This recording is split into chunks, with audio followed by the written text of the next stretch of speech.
Hey, why don't you come to Mom's funeral, sis? What? I never thought you were such a terrible person.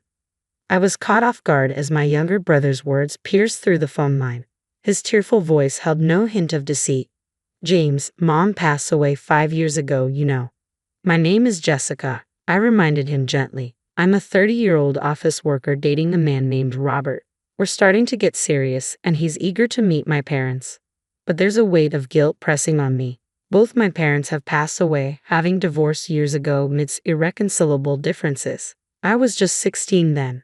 After the divorce, I lived with my father, who cared for me deeply. He supported my piano lessons and studies, and I took on household chores in return, cooking dinner, making rice balls, anything to see his smile of approval. Then came college, where I excelled, much to my father's pride. He encouraged me to visit my mother, who lived with my younger brother James. Big sister Jessica, long time no see. We shared brief moments of joy during those visits. But after my mother remarried, things changed. My husband-to-be wanted me to focus on our life together, which strained my relationship with my previous family. Though I wished them happiness, conflicting emotions swirled within me as I navigated this new chapter of my life. But I don't want to lose the opportunity to see my brother. Can't we just reduce the frequency of our meetings? I'm sorry, but James is entering adolescence and I don't want to confuse him too much. I see, but once we get used to our new life, I'm sure my husband will let us meet. Yeah, I understand. I wasn't entirely convinced, but I didn't want to protest and risk damaging my mother and brother's relationship with their new family. So, I decided to endure it. Years passed. I finished college and landed a job.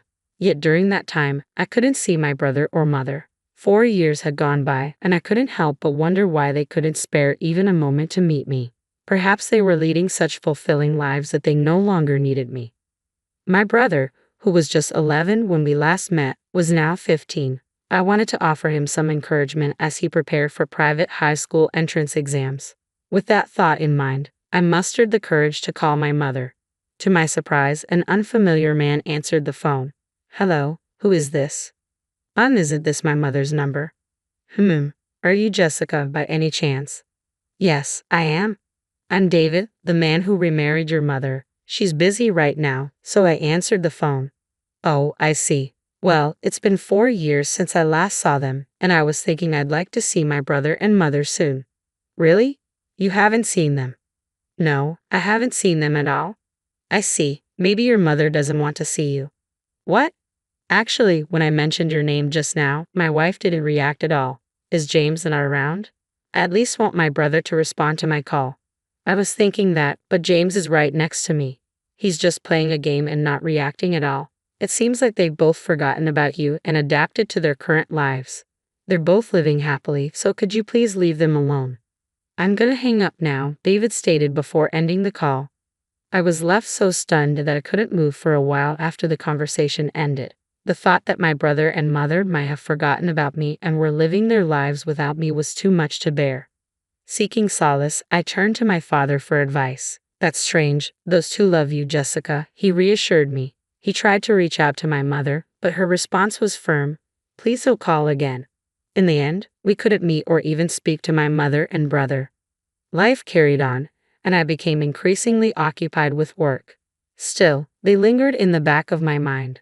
Then, about 3 years after that distressing phone call, I received devastating news. What? Mom.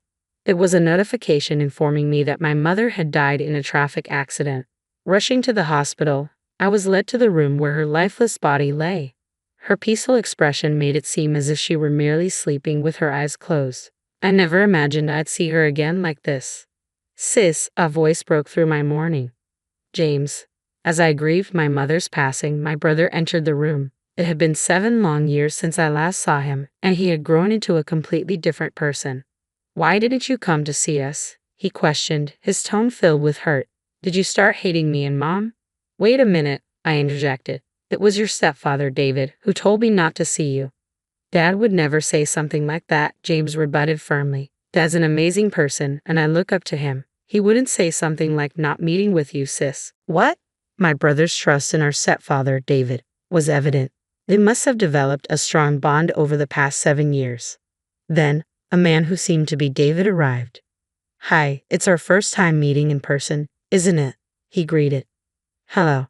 David appeared to be in his early 50s with a determined air about him, as if he could accomplish anything. Despite encountering various company employees in my line of work, he struck me as somewhat cunning. "I'm really shocked that my wife passed away so suddenly. The funeral will be held soon, so I'd like both you and your father to attend, Jessica," David informed me. Understood.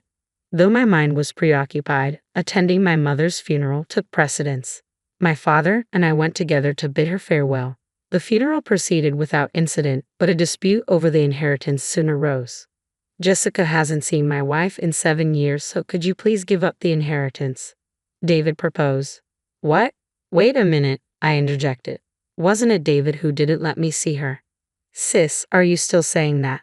How many times do I have to explain that Dad would never do that?" James countered. No matter how desperately I pleaded, my brother wouldn't believe me. "Oh dear, it seems I've become the villain here," David remarked. "Dad's not wrong. Sis is just saying weird things," James asserted. "Sis, I don't really understand inheritance, but will you give it up?" he pressed. "What? I should at least receive the minimum inheritance, right? What would Mom think if she saw you being so greedy about money?" I retorted, feeling as though David treated me as if I were money-grubbing. At this point, my father intervened.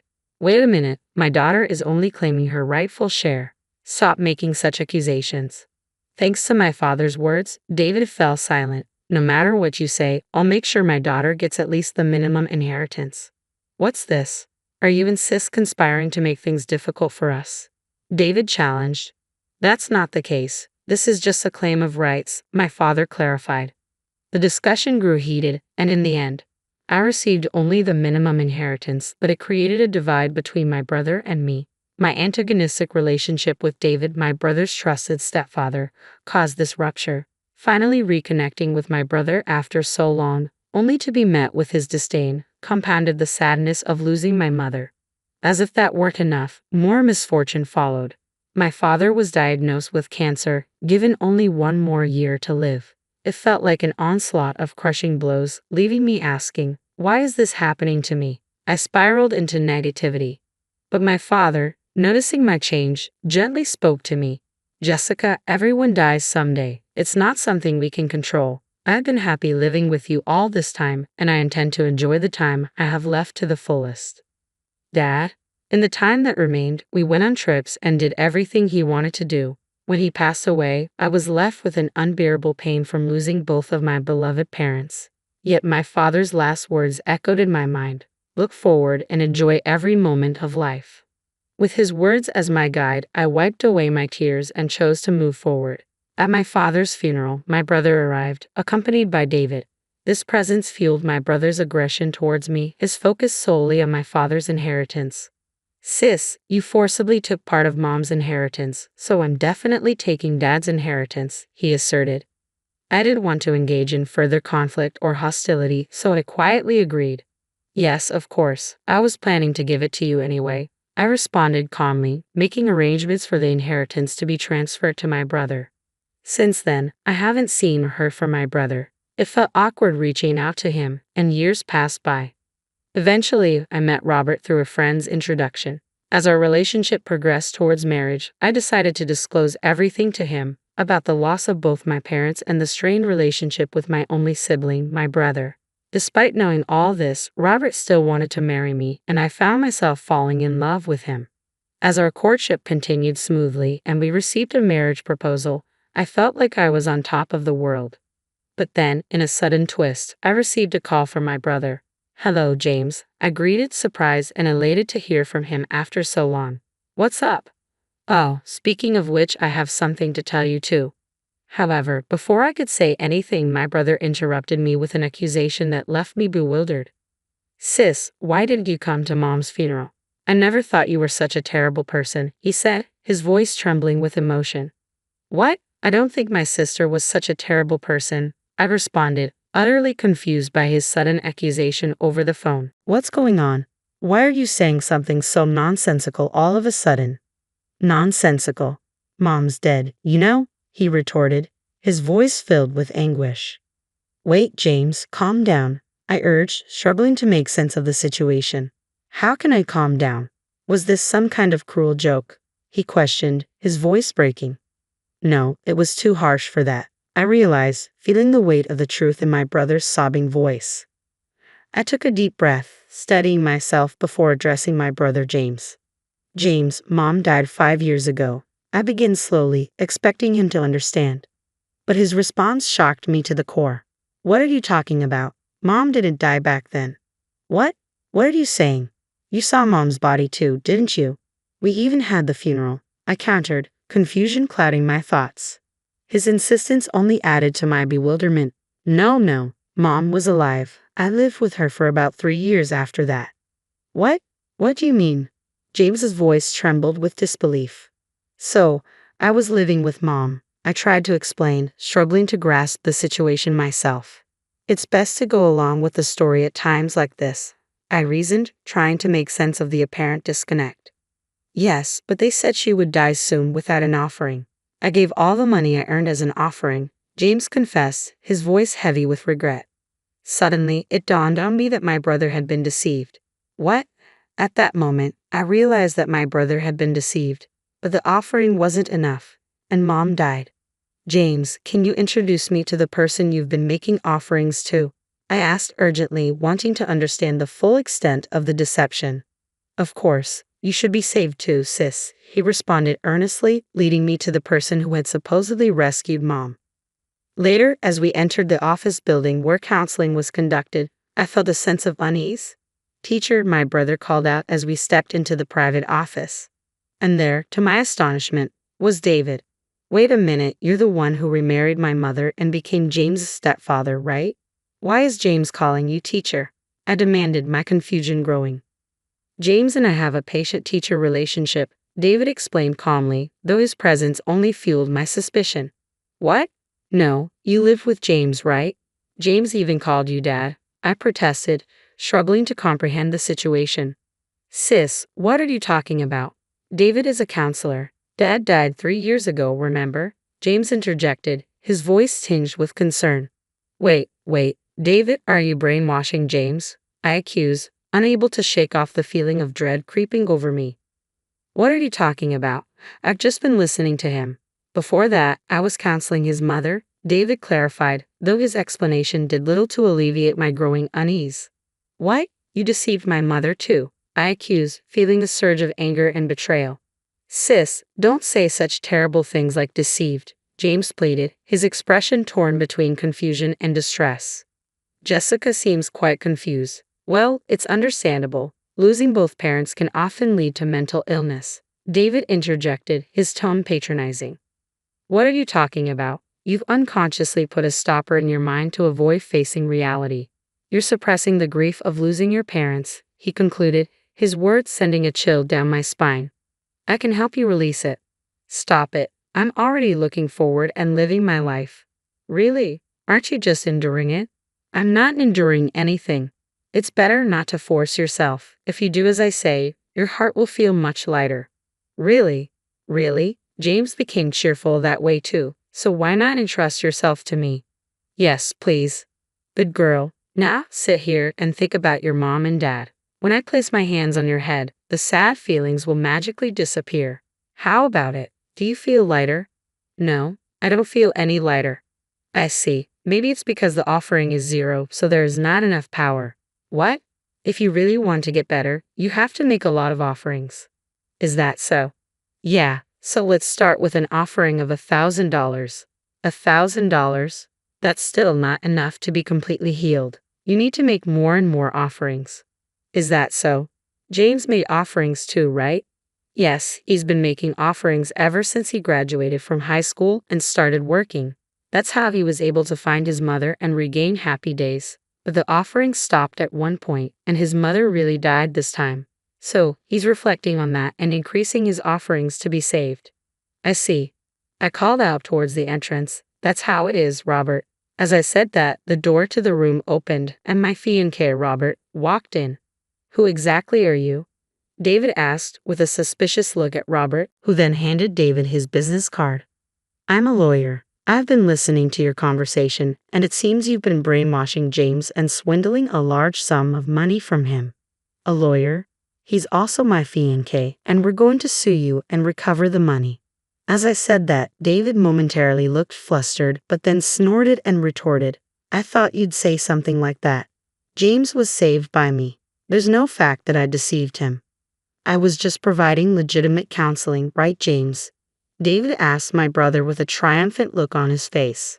My brother glanced at us and then said, I was deceived by you and forced to contribute a large sum of money.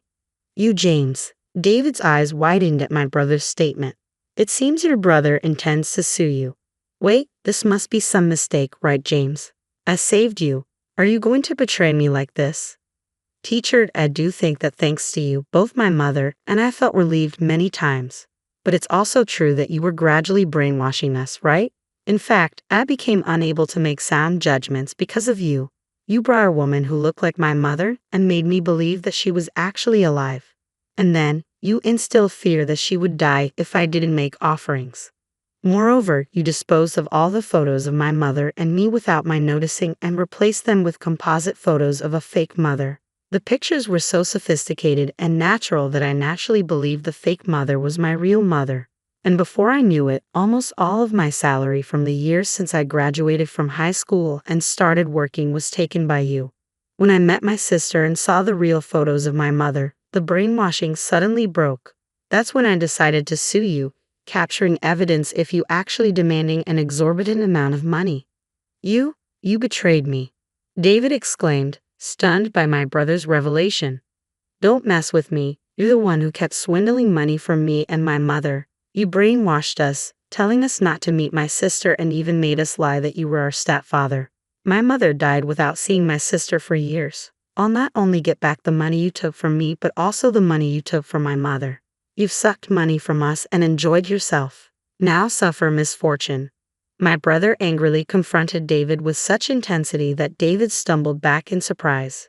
Then we'll see you in court, Robert said, and we left the scene. After that, James sued David under Robert's legal representation. David was ordered to pay back the total amount of $300,000 that he had swindled from my brother and mother. Not only was David ordered to pay compensation, but his outrageous fraudulence became known to his previous patients and their families, and he seems to be in serious trouble due to lawsuits and compensation claims from many people. He had been doing as he pleased for so long that he deserved to be punished. I realized that our relationship had been strained because of the brainwashing, and with everything resolved, the resentment between my brother and me disappeared. My brother also attended my wedding with Robert. I hadn't seen my brother for many years because of David, but now I want to fill that gap by regularly meeting and getting along well with my only sibling.